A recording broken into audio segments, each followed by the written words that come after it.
Welcome back, Sweet Spotters. Welcome back to Finish Strong Friday here on The Sweet Spot. And I'm your host. I'm Dr. Derek Sweet. As you know, I'm a board-certified psychiatrist. I specialize in high performance. I work with athletes. I work with high performers. But more than that, I'm here to work with you. I want to work with you today. I want you and me to spend some time talking about embracing threats.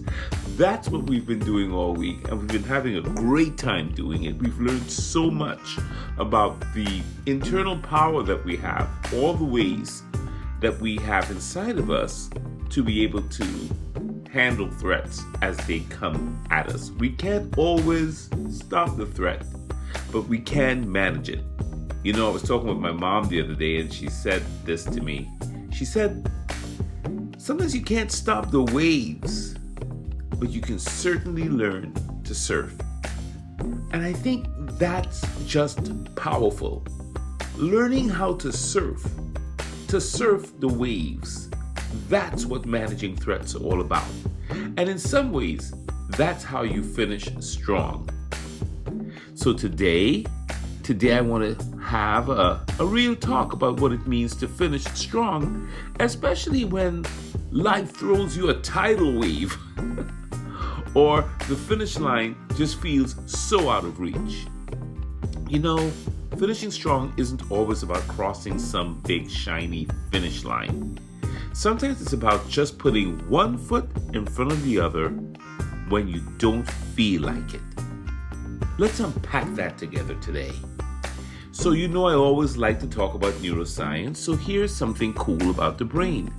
Remember that basal ganglia I talked about? Think of it as your brain's habit maker. Every time you push through a threat, every time you embrace a threat, every time you decide to surf the wave instead of just running away from it, even when it's hard, especially when things are tough, especially when the waves are high and you're surfing, your brain starts wiring those brave, persistent actions and changing them into habits. That's what the basal ganglia does in the brain.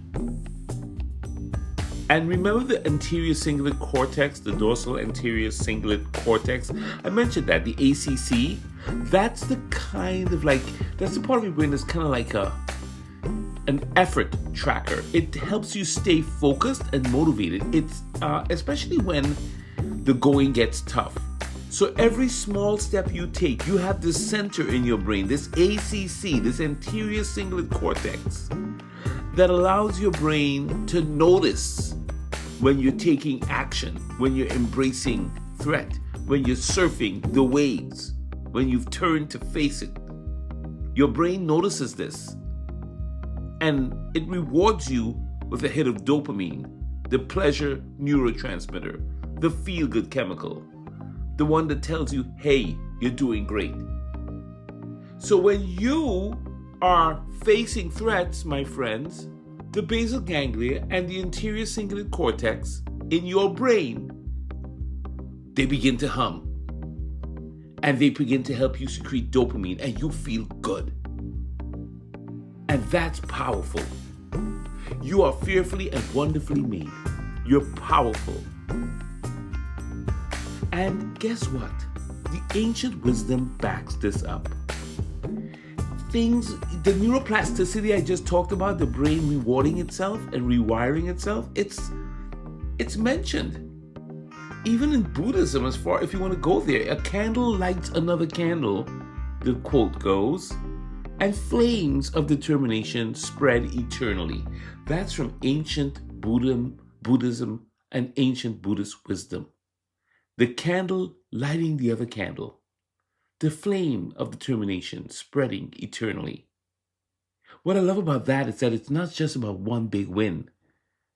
It's about the steady flame of determination that you've got burning inside of you, that once you determine that you're going to face this threat, once you decide that this is what you're going to do, and you just make put your face like flint and you say, this is going to happen, here's what happens.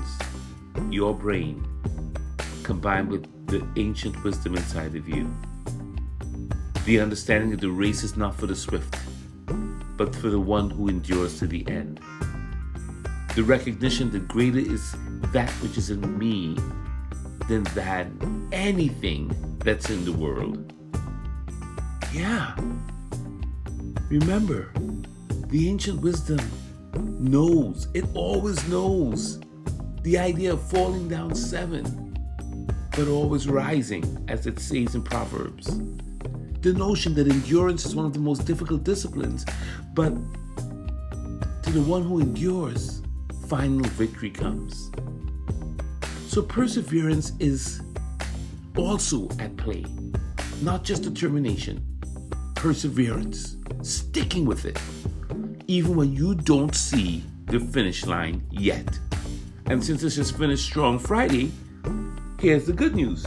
When you use determination and perseverance, you're going to outlast many things. These are two warriors that don't usually lose a fight. Determination and perseverance. On a scale of 1 to 10, how determined are you? On a scale of 1 to 10, how perseverant are you? I've been thinking about this a lot, this sort of perseverance versus determination thing. And I think that the perseverance is the day in, day out grind, right? It's showing up even when you're tired and discouraged. I think it was Robin Sharma who wrote The Monk Who Sold His Ferrari. Remember that book? He says this: starting strong is good, but finishing strong, that's epic. And that's the perseverance, right? Determination, though, is the why behind the grind. It's that fire inside of you that keeps you moving. Nick Vujicic said this: if I fail, I try again and again and again and again, because it matters how you finish. So perseverance is the steady pace and determination is the fuel. So that's what you're going to use today on Finish Strong Friday. You're going to combine that steady pace, which is your perseverance, with that fuel inside of you, which is your determination. Both are needed. You need them both to cross the finish line. And before I leave, let me just say this. I want you to really hear this one. Sometimes the finish line, the one that you started towards, needs to be redefined. So many people get sad and frustrated because they don't redefine or reshape the finish line. Read the tea leaves, understand the situation. Maybe it's not about completing a project or hitting a goal. Maybe it's about acceptance. Accepting where you are, accepting your pace, accepting your limits, and understanding that each day that you put a foot in front of the other, each day that you take one step forward, you're one step closer. And that's progress. Acknowledging yourself for the progress you make, even if it's slow. Look, finishing strong might mean finding peace with the journey that you're on, even if the destination looks different than you've imagined. Maybe you started out with one goal, but you've decided here's another goal that's more important for me to get done. So, this is your Finish Strong Friday challenge. Think about a race you're running right now, whether it's a big goal or if it's a daily struggle you're involved in. And what's one small step you can take today? Maybe it's sending an email, having a tough talk, or just taking a moment to breathe and get control of your breath and regroup. Maybe it's making an appointment to go see the doctor. Maybe it's about making the change in your life that you've been putting off. Taking one step, and then ask yourself, what does finishing strong look like in this scenario for me?